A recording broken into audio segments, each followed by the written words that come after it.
Гишүүдийнхаа өнөөдрийн амгалан айлтгая. Монгол Улсын их хурлын дарга өөрийнхөө бүрэн эрхийн хүрээнд их хурлын хамгийн газрын даргыг хэнийг сонгож, хэнийг томилуулахаа бол өөрөө одоо чинь санал болгож байна. Энийг бол бид бол дэмжиж явах нь зөв гэж үзэж байна. Сая их хурлын дарга өөрөө ч гэсэн танилцуулгадаар их тодорхой хэлж байна. Төрийн ажлын туршлагатай, за хууль эрхцэн өндөр одоо мэдлэгтэй парламент одоо ёсонд бол бас мэрэгсэн төлөвсөн ийм одоо хүнийг бол дэвшүүлж байгаа гэж. Нөгөө төгөр бол бидний ойлгосноор бол чадхын зарчмаар гэж бид хэлж байгаа. Мэрис зарчим гэдэг бол чадхын зарчим гэсэн үг. Төрийн албанд бол бүхий л одоо шинэ шатанд нь ажиллахдаа тухайн албыг бол бүрэн одоо мэдлэг чадвар тэрнээс гадна өөрийнхөө хариуцлагаар бол хашсан ийм албан тушаалтан учраас би итгэж энэ үнийг бол санал болгож байна гэж байна. Энийг бол бид хүлээж авах ёстой.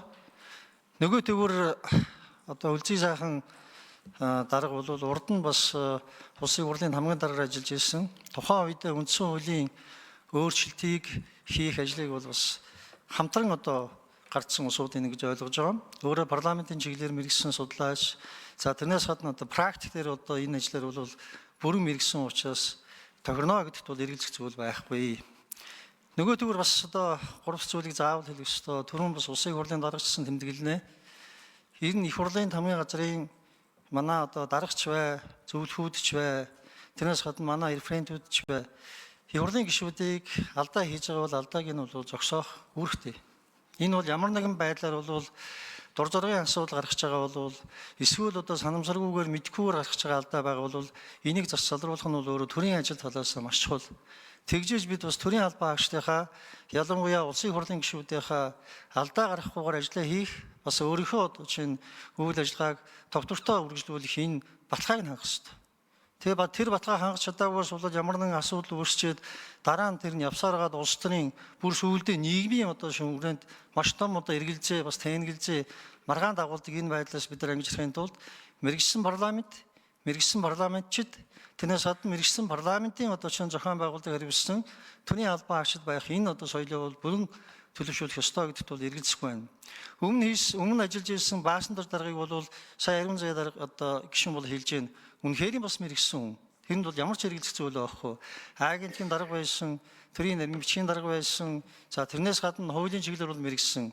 Гэлээ ихнээ бол одоо их хурлын даргын өөрийнх нь одоо шийдэл учраас бидний шийдэл энэ одоо сонголтыг бол хүндгэж нэмжих ёстой гэсэн ийм одоо байр суурьнаар байна.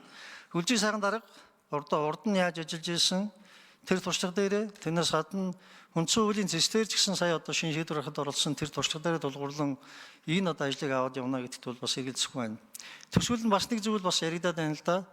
Энэ үндсэн хуулийн цэцгийн гишүүн байсан хүнийг бол одоо болоод ороод ирлээ гэж. Энэ бол одоо хуулийн ноён оргил юм а гэж. Тийм ноён оргил гэж юм байхгүй. Зүгээр л төрийн ажил. Төрийн ажлыг хийж агаад өөр төрийн ажилд очих хэсэг сонголт хийх нь бол төрийн албан хаагч хүний иргэн хүний өөрөх нь эрхийн асуудал. Бид бол цаашдаа хэтэрхий бас ийм романтик оюнгалсан зүйл ярьдаг болох хэрэгтэй. Хүн ямар ч ажлыг яаж сонгож хийж болно? Ямар ч одоо хүнийг надтай ажиллаач гэж бас санал тавьж болно. Энэ хоёр тал хоёулаа одоо шинэ санал дээр нэгж авал бид тэрүүгээр нь энэ шийдвэр гаргаж сурах хэрэгтэй. Хэтэрхий романтик философи хийсээр байгаа бид нар заримдаа бол төрийн ажлыг бол бас хэтэрхий одоо шинэ хэлбэрийн байдал руу оруулдаг шүү гэдгийг би энэ зориуд хэлье. Бид прагматик байх ёстой, бид рационал байх ёстой, бид асуудал бодтой ханддаг байх ёстой. Бидний бол үйл ажиллагаа бол цэвэр хуулийн хүрээнд байх ёстой. Энийг бол хангуулж чадна гэдэгт бол бүрэн эргэлзэх байна. Амжилт хүсье үлзий сайхан дарга. За баярлалаа. За одоо жигждийн Бочрал гişүү гэлнэ.